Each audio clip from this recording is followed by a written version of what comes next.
আপনি কি জানেন ভারতের মাটিতে এমনও একটি জায়গা আছে যেখানে কোনো দেবতা বা মহাপুরুষ নয়, বরং পূজা করা হয় এলিয়েনের। এটা তো কিছুই নয়, একটা এমনও মন্দির আছে যেখানে 25,000-এরও বেশি দূরের খাওয়া এঁঠো প্রসাদকেই মহাপ্রসাদ হিসেবে দেওয়া হয়। আবার এই মন্দিরে ভগবানের পূজা করা হয় না, বরং ফিল্ম স্টারদের পূজা করা হয়। অবাক হবেন না, এরকমই আরো সব রহস্যজনক মন্দিরের ব্যাপারে আজকের এই ভিডিও, যেখানে থাকছে মদে ভেজা মূর্তি থেকে শুরু করে এলিয়েনের মূর্তি। চলো শুরু করা যাক এক এমন মন্দির দিয়ে যেখানে ভগবান নয়, পূজা করা হয় রয়্যাল এনফিল্ড বুলেট বাইকের। সাল 1988, ডিসেম্বরের 23 তারিখ। রাজস্থানের একটা হাট্টাঘাট্টা চেহারা 23 বছরের ছেলে রাস্তা দিয়ে নিজের বুলেটে করে বাড়ি ফিরছিল, কিন্তু হঠাৎই রাস্তার সামনে একটা পাথর আসাতে সে রাস্তার পাশে একটা বড় বটগাছে গিয়ে ধাক্কা মারে, আর এত জোরে গিয়ে ধাক্কাটা খায় যে ওখানেই সে তার প্রাণ হারায়। তবে এরপরে ওখানে যা ঘটতে থাকে, যার জন্য আজও ওখানে বুলেট বাইকের পূজা করা হয়। এরপর সেই স্পটে তৎক্ষণাৎ পুলিশ চলে আসে যেখানে সেই ঘটনাটা ঘটেছিল।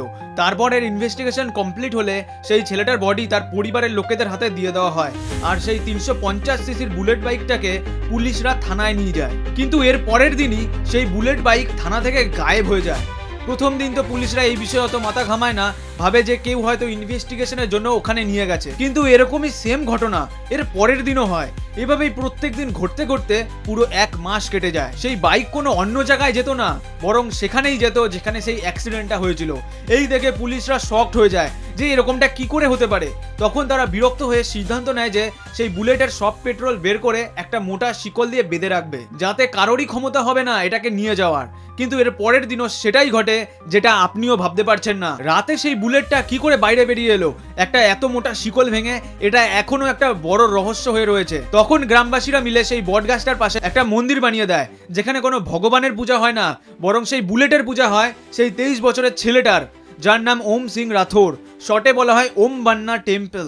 আর সেই মন্দিরে কোনো মিষ্টি ফল প্রসাদ চড়ানো হয় না, বরং প্রসাদ হিসেবে নামি দামি ব্র্যান্ডের মদ চড়ানো হয়, যা তার মূর্তির উপরে ঢালা হয়। তার যে বুলেটের নম্বর ছিল 777 সেটাকে সেখানের মানুষরা অনেক লাকি মানে, যে ইনস্টাগ্রামের ইউজার নেমের শেষেও 777 ব্যবহার করে।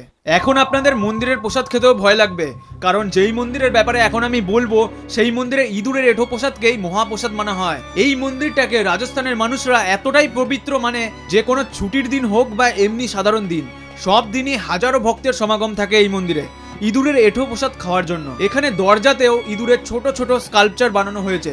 আবার এটাও শোনা যায় যে এই মন্দিরে যদি আপনি কোনো সাদা রঙের ইঁদুর দেখে ফেলেন, তাহলে আপনার স্বয়ং মাতা রানীর দর্শন হয়ে গেছে, মানে মা দুর্গার।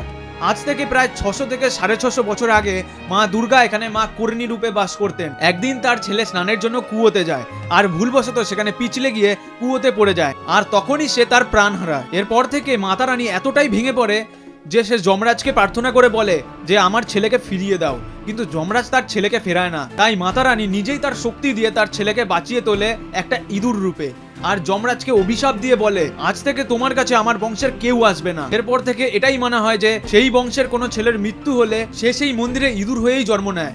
এবারে যদি আপনি সেই মন্দিরে পুজো দেওয়ার জন্য যান, আর ভুলবশত এত ইঁদুরের মধ্যে কোনো ইঁদুরের গায়ে পা লেগে যায় আর সেটা মরে যায়, তাহলে প্রায়শ্চিত্ত হিসেবে আপনাকে একটা সোনার ইঁদুরের মূর্তি বানিয়ে ওখানে দান করতে হবে। এর পরের মন্দিরের ব্যাপারে জানলে তো আপনার আরো আজব লাগবে, কারণ এখানে লিটারেলি ফিল্ম স্টারের পূজা করা হয়। ফিল্ম স্টার, আমি ভাবতে পারিনি যে কেউ তার প্রিয় অভিনেতার জন্য মন্দিরও বানিয়ে ফেলতে পারে। তামিলনাড়ুর মাদুরাই এই মন্দিরে রজনীকান্ত স্যারের মূর্তি আছে, আর রজনীকান্ত স্যারের আরো অনেক অবতারও আছে, যেমন ভগবান শিব, বিষ্ণু, আবার কোথাও শ্রীকৃষ্ণ। আমার বিশ্বাস হচ্ছে না ভারতের মধ্যে এমনও কিছু মানুষ আছে যারা ভগবানের জায়গায় নিজের প্রিয় অভিনেতার পূজা করে। আমাদের কলকাতাও কিছু কম যায় না, এখানে তো অমিতাভ বচ্চন স্যারের পূজা করা হয়। এরা অমিতাভ বচ্চন স্যারের কাছে 7 কোটি জিতলো নাকি জানি না, ভক্তরা তাদের মন ঠিক জিতে নিয়েছে। এবারে যাওয়া যাক তামিলনাড়ুর এক এমন জায়গায় যেখানে এলিয়েনের পূজা করা হয়। যদি আপনি এই ভিডিওটা এতটা দেখে ফেলেছেন, তাহলে ভগবান শ্রীকৃষ্ণের বিশেষ কৃপা আছে আপনার উপর, যে এত ব্যস্ততা থাকার মধ্যেও সময় বের করে আপনি ভগবানের ভিডিও দেখছেন।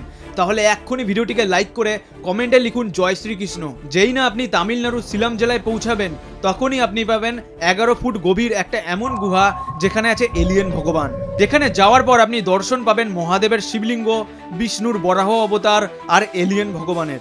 আর এটা কোনো মিথ্যা কথা নয়, এখানে লোকনাথন নামের একটা ব্যক্তি আছে যে বলে তাকে নাকি স্বপ্নে এলিয়েন দেখা দিয়ে বলেছিল আমি ভগবান আর আমিই তোমাদের সব রকম সমস্যা থেকে বাঁচাবো। সোজাসুজি বলতে গেলে পৃথিবীর যত সব প্রবলেম ভবিষ্যতে আসতে চলেছে সেই সব থেকে এলিয়েনই বাঁচাবে।